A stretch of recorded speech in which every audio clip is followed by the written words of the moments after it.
So now let's move on to the next team. Drafting third was Detroit and Phoenix. David Sarkis' team. So let me get your thoughts on David in terms of, well, the Detroit and Phoenix squad as a team, how they draft traditionally, and what you think of them as a franchise. Well, Detroit and Phoenix always likes to draft a sneaky pick on New England. And I don't know, I can't say that it's worked out for him, but, he tries. This year it was Shane Vereen. You know what I mean? Last 2 years, it was Julian Edelman. For some reason he has something with New England, but he started off, with the third pick, and he had Aaron Rodgers, solid pick, highest scoring, quarterback out there.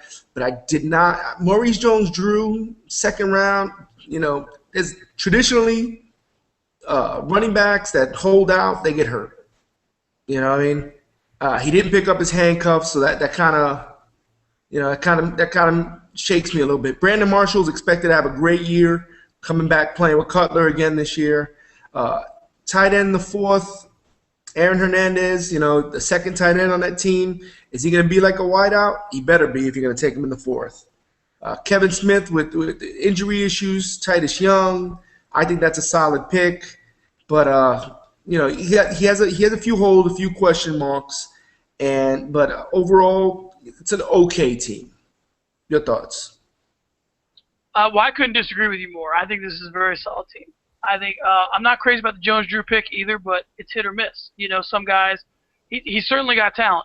Now we know what you said, that the guys who are holdouts, they get hurt. Not always, but at the very minimum, they traditionally underperform. So when you're holding out, even last year, I took these two guys, I don't know, but I took Chris Johnson, Frank Gore. Okay, both of them, Gore came on late. Johnson really was never himself all year. So Jones-Drew may emerge late, or he may whatever, but by the time he gets in the swing of things, it's not like he's going to benefit his team. Frank Gore actually benefited the 49ers, not so much fantasy owners, but 49ers, because while he was hitting his stride was towards the playoff run. So it worked out for them. Jones-Drew ain't going to be in a fucking playoff run. If he is, I'd be amazed. So, I do not like that pick, okay? But I like I just think that with other guys like Trent Richardson, Marshawn Lynch, you got Darren Sproles, if you like him, you know what I mean? Steven Jackson, Michael Turner, these are all guys that, are going to be there, going to be healthy. And the worst part is, to me, he didn't handcuff. You know what I mean? He didn't handcuff Maurice Jones-Drew. He's not going to start week one. Jennings will. You know what I mean? He should have backed it up. If he'd have backed up that pick with Rashad Jennings, then I would give it more credit. I'll give you that. So, all right, what I do like about him, though, is he does have some depth. Because at the wideout position, Brandon Marshall is expected to have a big season. I like Kevin Smith maybe a little bit more than you do. I like Maurice Jones-Drew a little bit more than you do. Well, I don't love it. Vincent Jackson, I think that he may help improve Josh Freeman's production. Aaron Hernandez is obviously a stud. I like Titus Young more than you do. Torrey Smith may end up being, a bigger deal.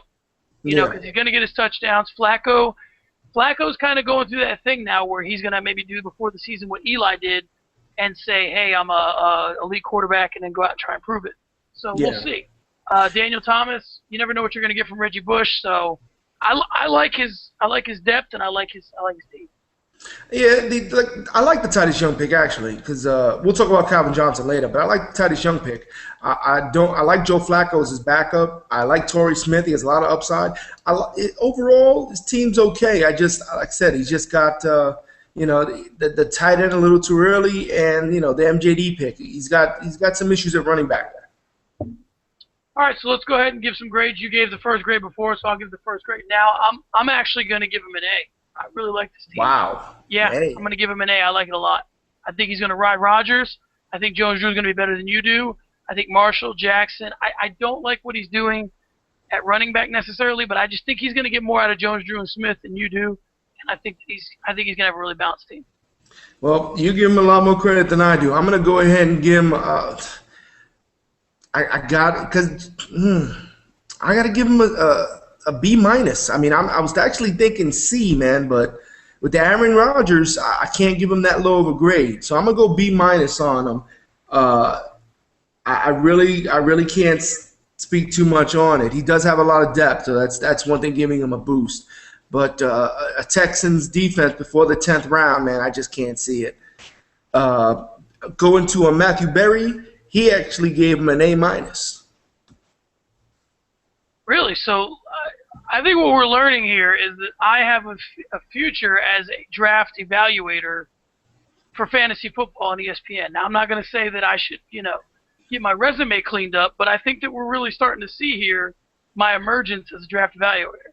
So, all I want to be known is that when we're done giving these draft grades, anybody that has a problem with their grades can fuck themselves because Matthew Berry gave them similar grades. So if they got a problem with me, they got a problem with Matthew Berry.